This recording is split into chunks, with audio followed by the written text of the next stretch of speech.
Set to start this week as Acting Police Commissioner Richard Worley hears community concerns about public safety before his confirmation hearing.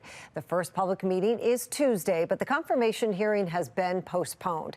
It comes during a spike in juvenile crime in Baltimore City and beyond.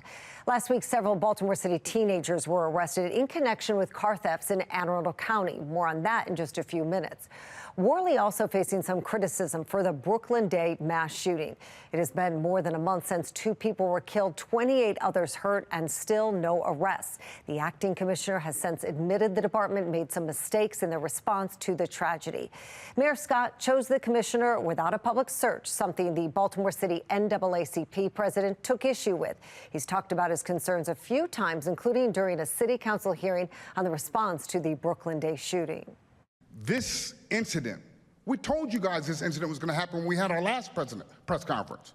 This is why you need community engagement on the front end before you bring in a police commissioner. So I hope that every member of this council is taking very seriously your responsibility to vet a police commissioner.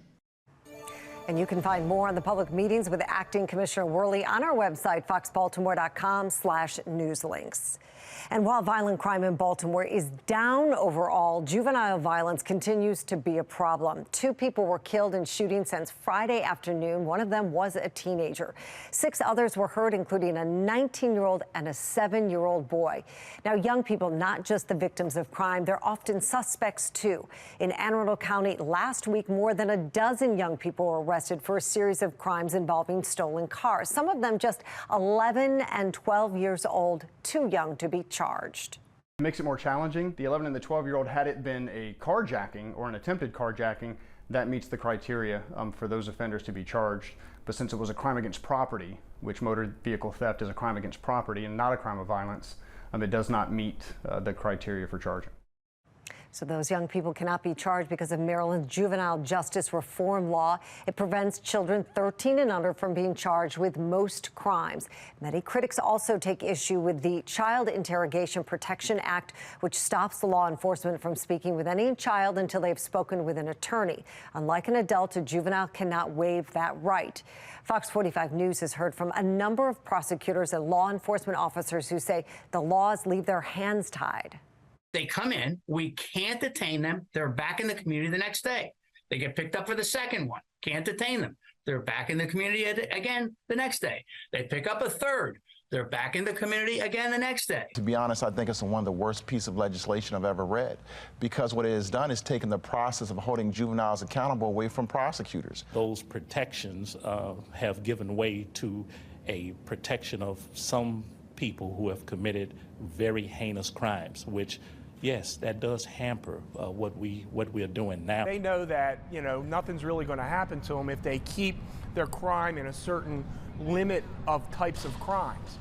So if they're, 10 to 13 and they don't commit a crime of violence, they're not going to get anything. It's going to be very little, if anything, that happens. Mayor Scott is also calling for change.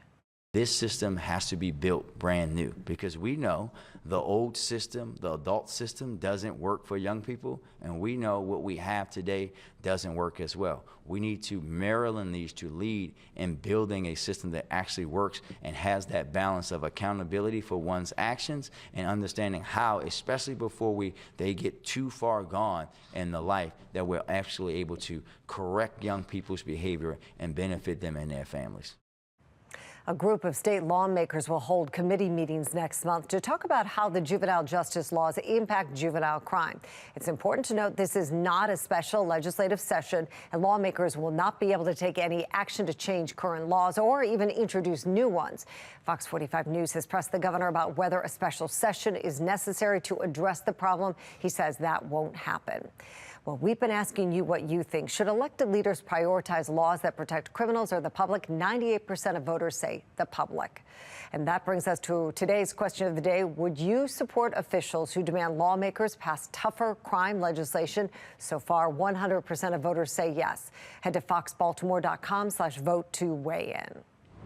I'm Mary Bubala. Thank you for watching. Here's another video for you to watch. Also, take some time to subscribe to our YouTube channel.